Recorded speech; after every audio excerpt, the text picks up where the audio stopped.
beautiful, joyful life. So Buddha said, Ida nandati, pecha nandati, kata punyo bayata nandati,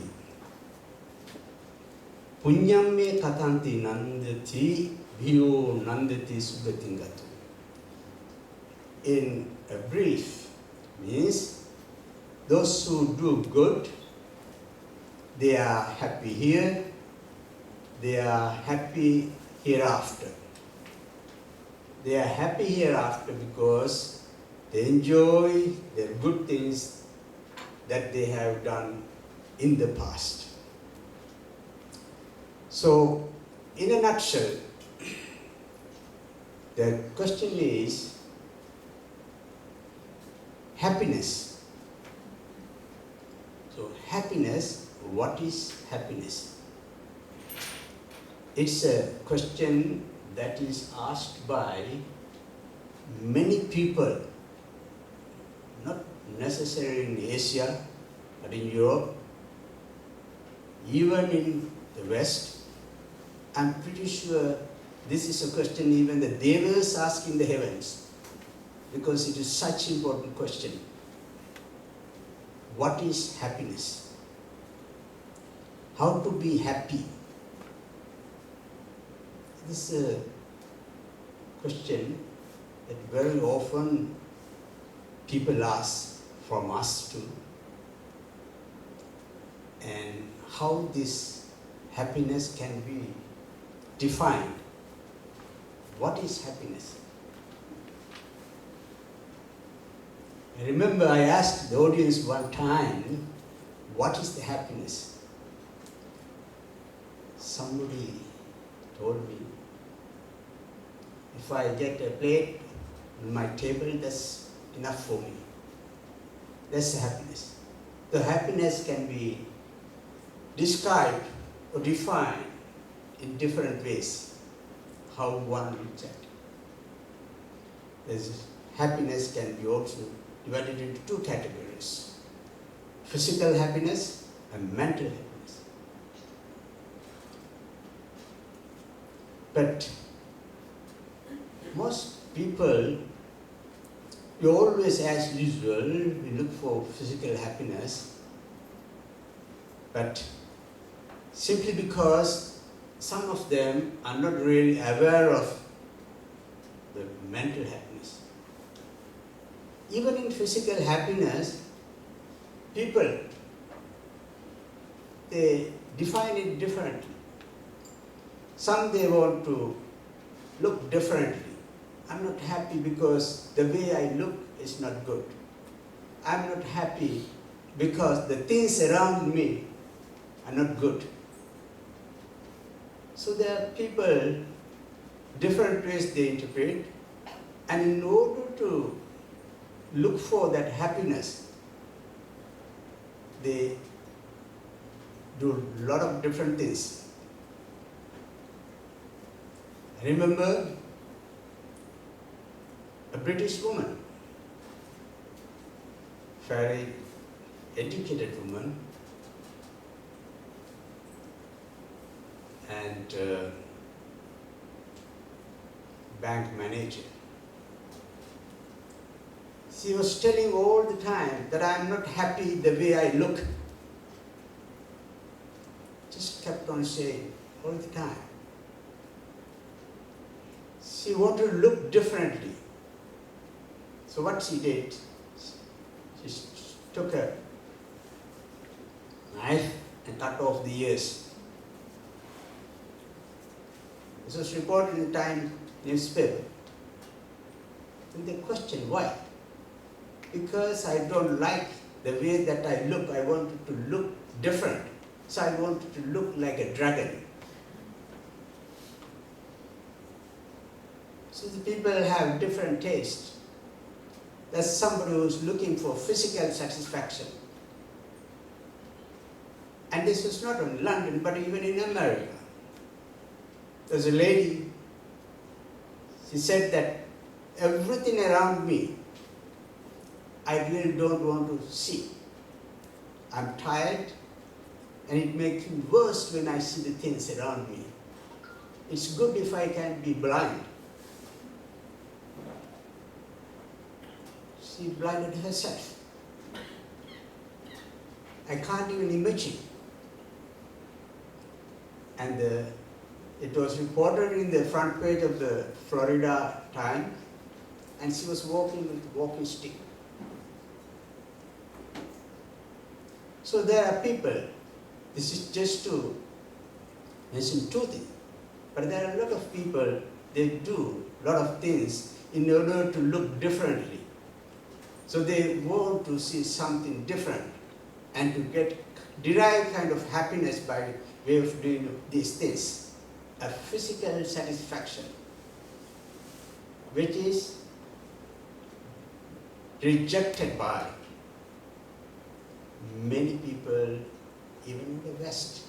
The society which is very much looking for physical satisfaction, but this kind of rituals, or we call it a crazy act, people reject. It was not necessarily in the present day, but even in the past, with this time, these things existed. So it is a continuing thing that people look for physical satisfaction, and they want to look differently. They want to be different from others.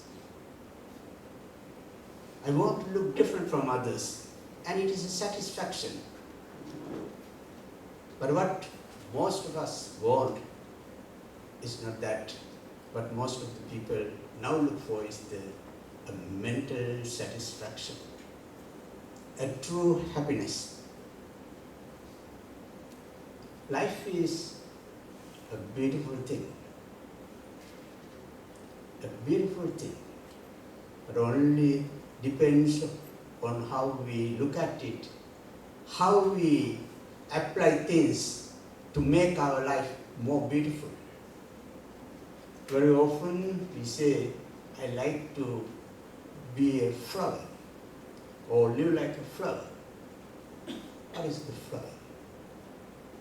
That's a beautiful thing. A flower without fragrance, color cannot be called a flower. But a beautiful flower with colors and fragrance, everybody likes it.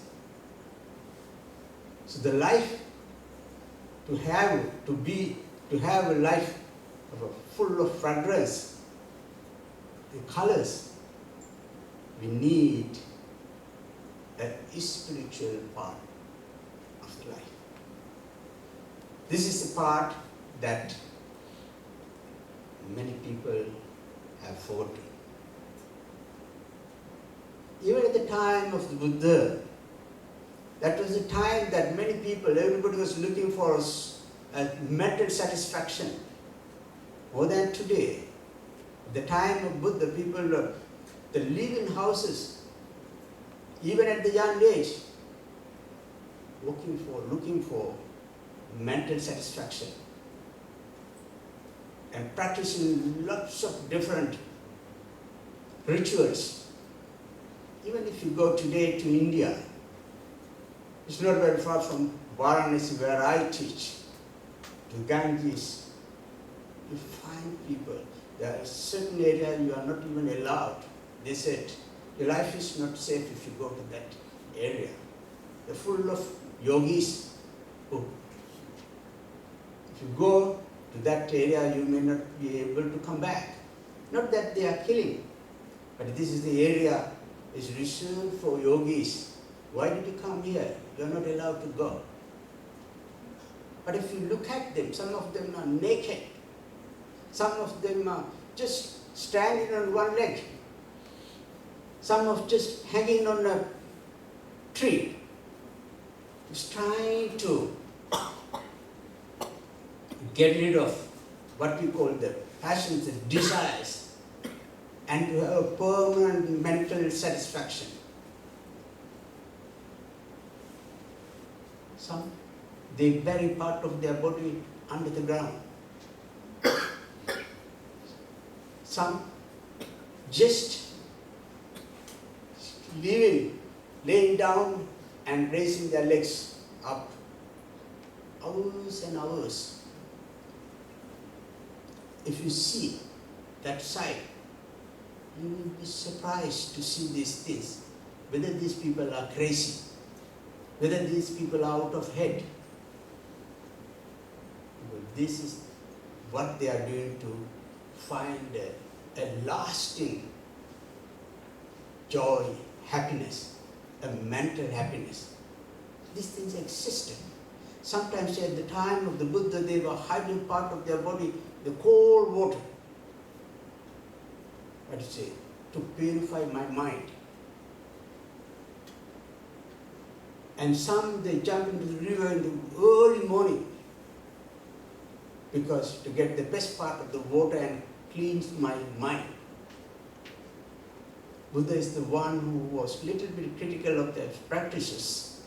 Once he said that, if you think that just by having a dip in the cold water early in the morning, if you think that you can have a purified or clean mind, then what's about the fish living in the water? They are more purified, they are more holy than human beings. So that's the way the Buddha says. So you won't see the people still trying to look for mental happiness. So the happiness has a large meaning. The happiness that I am looking for may be different from yours. But there is no exact definition what is happiness is.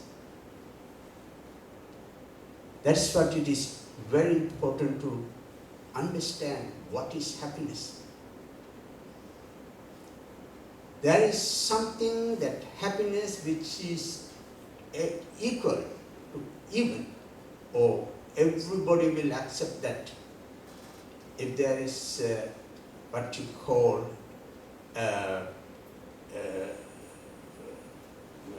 we call it in Pali, we call it will come later. But if there is accepted a method of getting it, receiving this mental ecstasy or joy, there isn't anything at that time, even today. Though the Buddha taught us the right method, but still there are a lot of people who do not like to accept so-called set-up methods. They like to initiate new methods. They like to follow different ways. The methods different from others.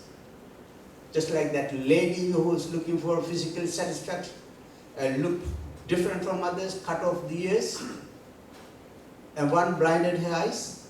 So there are yogis also do differently.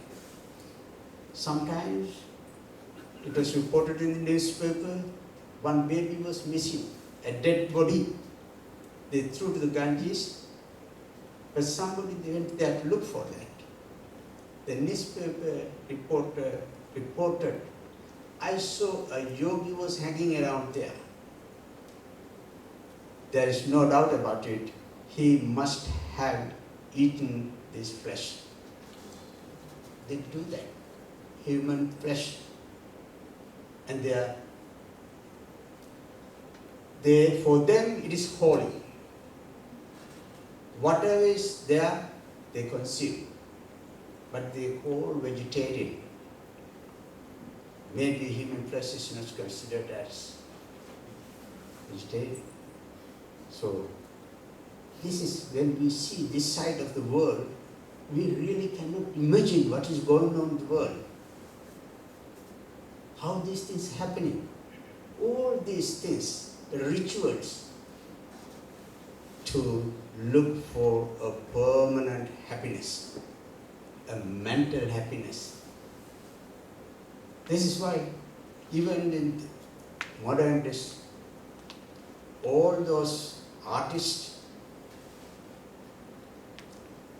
like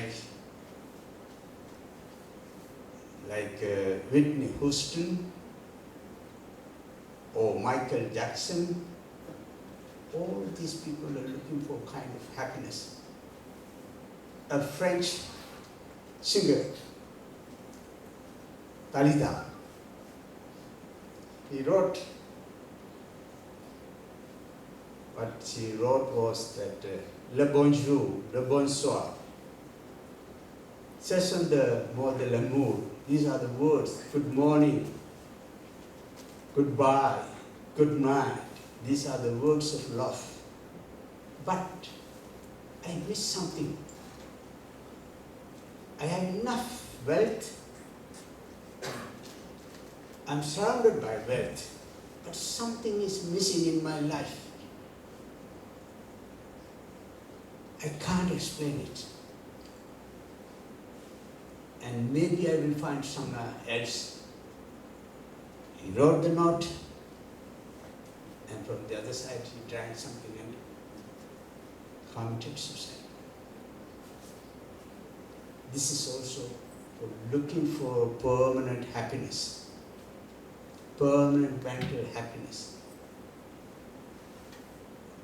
What happened? Whitney Houston, a great singer, she also said, I remember there was a report in the newspaper. I have everything, but I miss something. That is what you call the happiness. I'm looking for it. I can't find it. What they did, opted for drugs and drug destroying. Is one of the greatest artists. What happened to Michael Jackson?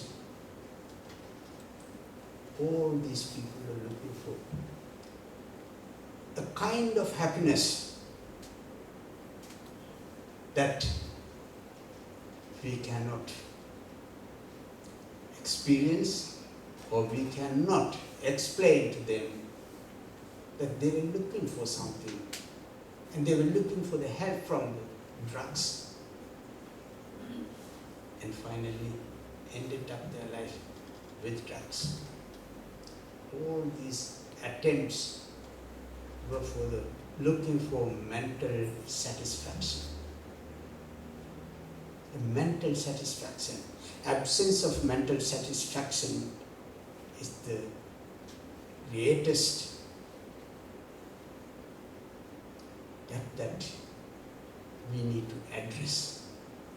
How to get this mental satisfaction? It is the most important thing today, and it was the most important thing yesterday, and it will be also the most important thing tomorrow. All over the world, people are looking for mental satisfaction. Whether it is physical or mental, they want a kind of new initiations. Something new they are looking for, and they don't find this. At the time of the Buddha, somebody approached Buddha and he said to the Buddha, your disciples take only 1 meal a day, but they look very bright, fair complexioned, happy. The people who take 3-4 meals, those who enjoy the family life, they are the people who suffer, looks like. What is the secret behind this, your disciples who look so serene, happy? Buddha had small answer. Atitan nanu sochanti nappa jappa managatan Pachuppannena yapenti tena vanno pasideti. Very nice. Atitan nanu sochanti. They don't worry about the past. Nappa jappa managatan. They don't worry about the future. Pachuppannena yapenti. They live at present. Tena vanno pasideti. Therefore, they look serene, peaceful, joyful, and calm. problem is not coming from outside, it is within ourselves. We think of so many things. We create castles thinking of the future, and even we can't sleep because so many problems, loaded with problems. Just a while ago I met someone. He said, Bhante, I can't sleep. I'm running a business and I have to solve this problem. I have to take care of my employees. When these questions are bothering me, how to make them more rich, how to make their life more better than today. And it is my responsibility. When I think of these things, I'm stressed. I'm a bit stressed, and I got sugar, and I have heart pain now. So it's not something coming from outside, it is coming from inside. So the problem is not outside, it is within myself. It depends how we look at the problems. It depends how we address the problems. Another time, somebody came to Buddha and he said, Lord Buddha, I'm not a scholar. I'm a simple man. I know you preach very deep Dhamma. Will you be able to teach me something simple so that I can understand? There is, as usual, with a smile. He asked him, do you have a brother? And this man said, I'm just asking with a simple Dhamma teaching. Now you're asking whether I have a brother. And again this man asked, do you have a brother? He said, yes. Sorry, it's not a brother. You have a son. Yes. I have a son. What if he dies? This man, oh no, Buddha, please don't mention that. I can't bear that. I can't even think of that. My son? No way. That's why it's very painful for me to think even that my son is going to die. Please don't. Okay. And Buddha asked, do you have a brother? Yes. Does he have a son? Yes, he does. But if your brother's son dies, how do you feel? I feel sad, but not as much as I feel for my own son. Good. Now, do you have a friend? Yes, I do have a friend. What if does he have a son? Yes, he does. What if son dies? How do you feel? I don't feel that much. Maybe I will express my condolences, but I don't feel. Okay. Now, do you know friends? Do you know the people who have sons? Yes, there are many who have sons. What if their children, their sons die? How do you feel? Oh, I don't feel at all. Now, do you feel, yes, you have a son? Yes, your son and other sons. What's the difference? Why do you feel so sad when your son dies? And why don't you feel that much pain? You don't feel pain at all when others suffer.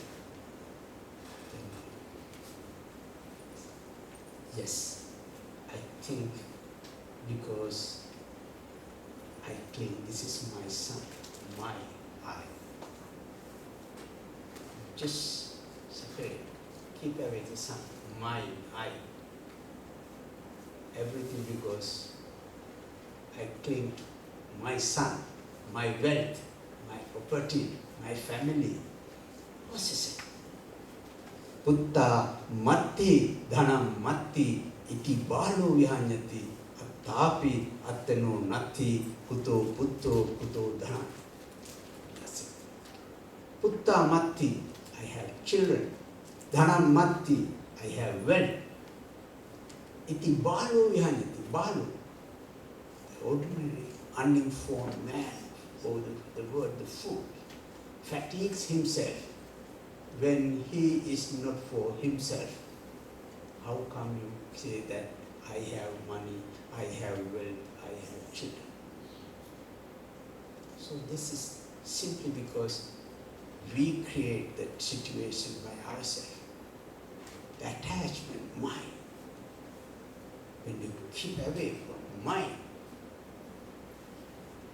mind and I, this concept is the most dangerous. I know I don't have wealth. I don't have property. I don't have family. But still, I feel I have. I'm cling. I have cling. Desire. Attachment. But I have nothing. But still, something is within me. So it is normal for others to have the desire, my wealth, my family, my property. Even somebody who doesn't have, still I feel that I have trusna, cling.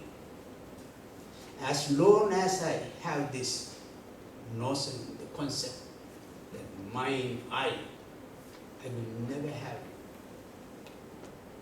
a true peace or happiness. This is simply because this concept, me and I. When we will be able to get rid of this I and concept, my, only then we will have a permanent happiness. For that, the Buddha has taught us the path. Path of purification, we call it. And those who follow that path, they are the people who are ready to face death any time, because birth and death is equal. I remember recently I was going to go to a funeral. I came across a lady, young girl. She told me, Bhante, when I came last week, you were going to funeral, now today again going to funeral. Why don't you go to weddings? I said, nobody invited me to weddings. Because when you go to funeral, that's no good. Because the atmosphere. But I said, I'm used to it. For me to see a dead body is common sight. And I don't feel at all to see a dead body, to go to a funeral. But many people, when they think of death, they are frightened. I have gone to many places. Hospitals, I have gone to hospital to bless the people who are dying. And some of them are sweating, crying, passing urine. Even before they die, there is a heart attack because of fear. Why? Because in few minutes, in few seconds, I'm going to leave this world. Where I'm heading? Where I'm heading? This is a question that comes. What is going to happen to me? A lady, he asked me to come to the hospital whose husband is dying, critical condition. I went to the 4th floor of the hospital and see, when I went there, young girl and boy, the 2 children, maybe they were about 20 or 22 years old, daughter and son, beautiful 2 children were there. And when we entered the hospital, they simply said, Bhante, please, you may go inside and chant. I said, why don't you come? Why don't you join? No, Bhante, he doesn't want to see me. He doesn't want to see my children. A CEO of company, employing a couple of hundreds. At the age of 56, he's dying. And he doesn't want to see his wife or 2 children. I approached him. And I didn't want to ask, how do you feel? I know that he's trying to breathe in, having a hard time to breathe in. But still I just hold his hand, asked, "Sir, you are doing good." Yes, Bhante, I'm trying to think something good that I did at this moment so that I can leave this world happily. A CEO of company, one of the richest, didn't want to see his wife or children because they are not going to be helpful. They will be dangerous for him if he was wise. He didn't want to see them. He didn't want to think of them because it will not be helpful for him in this journey. So this is what is happening. Many of the people who are dying. I have been to many places, but only during, maybe I have seen thousands of the people who are dying. But this is the first time, only about 2 weeks ago, I went to a house and cared. A lady, only 94 years old, but a few months ago, I saw her and she was serving dana. A very huge, big building, wealthy woman. Now, her daughter's family wanted us to chant while she is just trying to leave this world. When we went, looked like she could hear, but couldn't open the eyes. We were chanting, and also they were reading the meter that level is going down, down. We were chanting, we increased the volume of the chanting, because the daughter said, "Let my mother die," with the voice of the chanting. Let her listen to the chanting. Bhante, please praise you. So we chant louder, little louder. Here, I was very much anxious to see how this final moment is going to take place. And I was looking, she has become one, second, difficulty, this is the first time that I have seen somebody breathe last. And the difficulty, that the pain, that death is a painful thing. But here the lady, somehow, she managed, she said, she left this world joyfully. Because we know what life she lived. So when you are having a nice life, beautiful life, peaceful life, joyful life, spiritual life, we should not be afraid of facing this situation.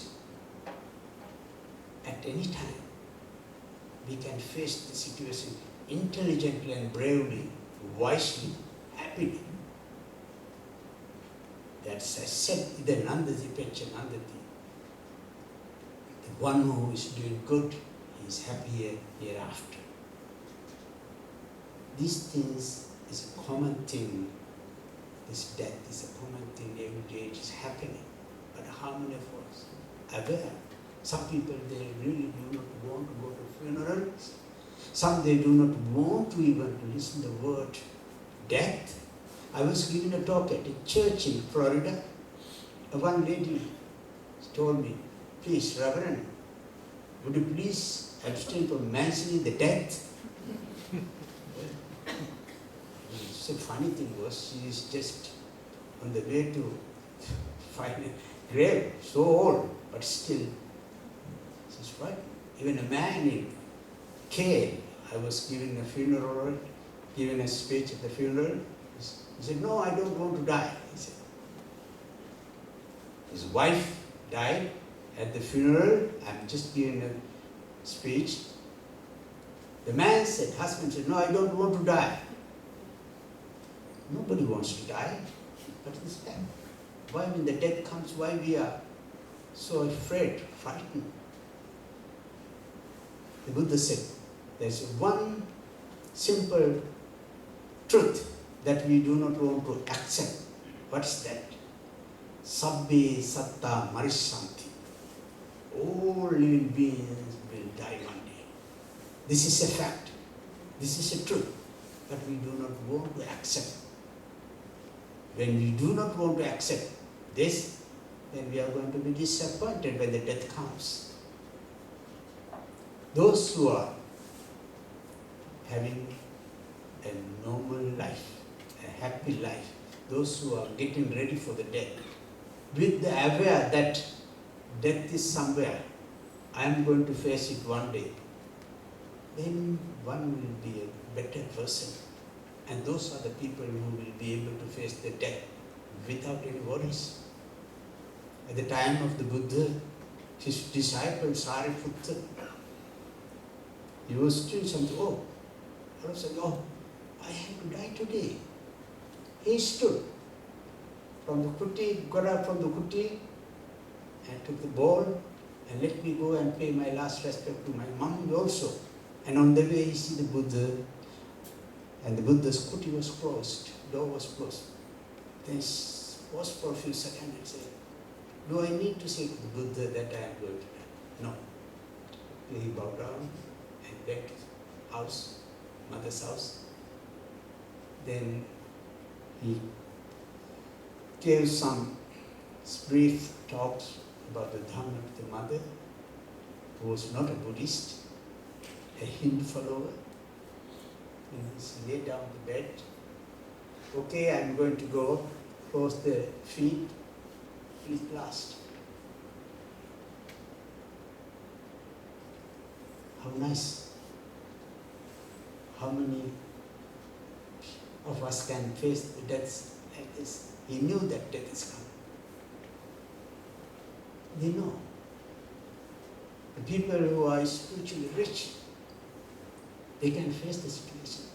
There's a monk in Sri Lanka, he died at the age of 104. At the age of 99, a journalist interviewed him, the oldest, most senior monk in Sri Lanka, died. I happened to see him at the monastery. Then our teacher told us, go and pay respect, and if you have any question, we can ask. We went with the group of the monks and paid respect. When we were paying respect, he said, how lucky you are, how fortunate you are. You can worship. There are monks, many monks that you can worship. But I am deprived of that fortunate situation because I'm the most senior monk in the world. So I have no living Buddha, I have no living Sangha whom I can pay my respect. But still, I am just trying to find if there is any monk senior than me. I have already asked some people, monks in Burma and Thailand, if there are any monks who is senior to me. I will fly there and go and pay my respect. I won't worship. And this monk was looking for a senior monk to worship, but he didn't have. So we then went ahead with our question. Asked Venerable Tzer, now you are 99 years old, so very happy to see you with such a good health, and we wish you maybe another 99 years. He smiled and said, perhaps if I want, I can decide it today. I may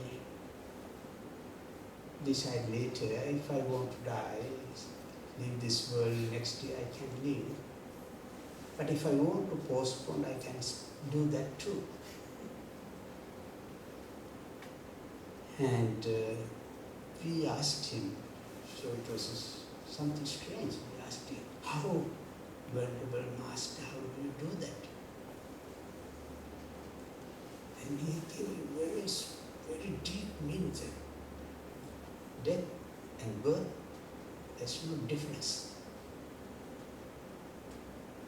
Death and birth, no difference.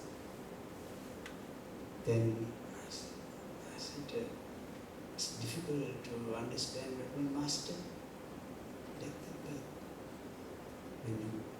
When you came to this world, with the birth you brought the death. With the death you will carry the birth.